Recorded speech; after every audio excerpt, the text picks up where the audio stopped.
नमस्कार दोस्तों, मनोविज्ञान के अति महत्वपूर्ण प्रश्न जो टेट, सुपर टेट और बीएड के लिए, डीएलएड के लिए अति महत्वपूर्ण होने वाले हैं। तो पहला प्रश्न है, मांटेसरी शिक्षा प्रणाली के जनक कौन है? तो है ये डॉक्टर मारिया मांटेसरी। इटली की है। ये विधि इंद्रिय ज्ञानेंद्रियों के प्रशिक्षण पर बल देती है। प्रश्न नंबर 2 है, खेल पद्धति के जनक कौन है? तो हेनरी क्रॉल्डिक कोक खेल पद्धति के जनक हैं। अगला प्रश्न है, डाल्टन पद्धति के जनक कौन है? तो ये है कुमारी हेलन। प्रश्न नंबर 4 है, पर्यटन विधि के जनक कौन है? तो पेस्टोलॉजी। प्रश्न नंबर 5 है, खोज अनुसंधान हेरिस्टिक या हेरिस्टिक विधि के जनक कौन है? तो ये आर्मस्ट्रांग।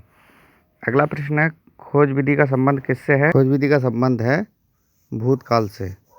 अन्वेषण विधि के जनक कौन है? तो यह आर्मस्ट्रांग। अन्वेषण विधि का संबंध किससे है? तो वर्तमान काल से है। पढ़ाने की सबसे अच्छी विधि कौन सी है? प्रोजेक्ट मेथड है। परियोजना विधि के जनक कौन है? अमेरिका के प्रसिद्ध शिक्षा शास्त्री जॉन डीवी। योग्य शिष्य किलपैट्रिक। किलपैट्रिक क्या है? परियोजना के। अगला, सूक्ष्म शिक्षण माइक्रो टीचिंग के जनक कौन है? तो रॉबर्ट बुश। इकाई उपागम के जनक कौन है? मॉरिसन। जन्म के समय बालक में 270 हड्डियां होती हैं। शरीर में सबसे लंबी हड्डी का नाम फीमर है, जो जांग में होती है, और शरीर में सबसे छोटी हड्डी स्टेपीज है, जो कान में पाई जाती है। सबसे मजबूत हड्डी मैंडिबल होती है, जो जबड़े में पाई जाती है। जन्म के समय नवजात शिशु की त्वचा का रंग हल्का गुलाबी होता है।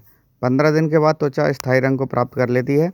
नवजात शिशु कितने घंटे सोता है? तो 18 से 20 घंटे सोता है, किंतु वह हर 2 घंटे में जागकर अपनी मांसपेशियों को घुमाता है। बालक का विकास 6 वर्ष तक लगभग कितने प्रतिशत हो जाता है? तो 90% हो जाता है। बालक का विकास 10 वर्ष तक लगभग कितने प्रतिशत हो जाता है? तो 95%। बाल्यावस्था में बालक की हड्डियां कितनी होती हैं? तो बाल्यावस्था में बालक की हड्डियां 270 होती हैं। 270 से 350 तक हो सकती हैं। निःशुल्क एवं बाल शिक्षा का अधिकार अधिनियम 2009 का विस्तार किस राज्य में नहीं हुआ? जम्मू एवं कश्मीर में नहीं हुआ था, अब हो गया है। शिक्षा का अधिकार 2009 के तहत निजी विद्यालय को कितने प्रतिशत सीट आरक्षित करना है? तो 25% करना है। 12 वर्ष तक बालक के मस्तिष्क का भार कितना होता है?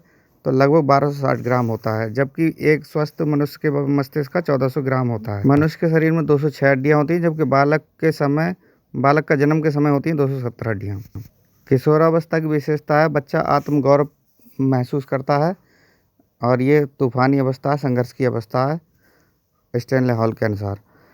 विकास व्यक्ति में नवीन विशेषताएं और योग्यताएं प्रस्फुटित करता है, ये कथन है हरलॉक का।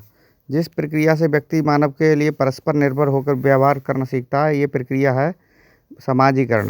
किशोरावस्था एक नया जन्म है, जिसमें उच्चतर और श्रेष्ठतर मानव विशेषताओं का जन्म होता है, ये कथन है स्टैनली हॉल का।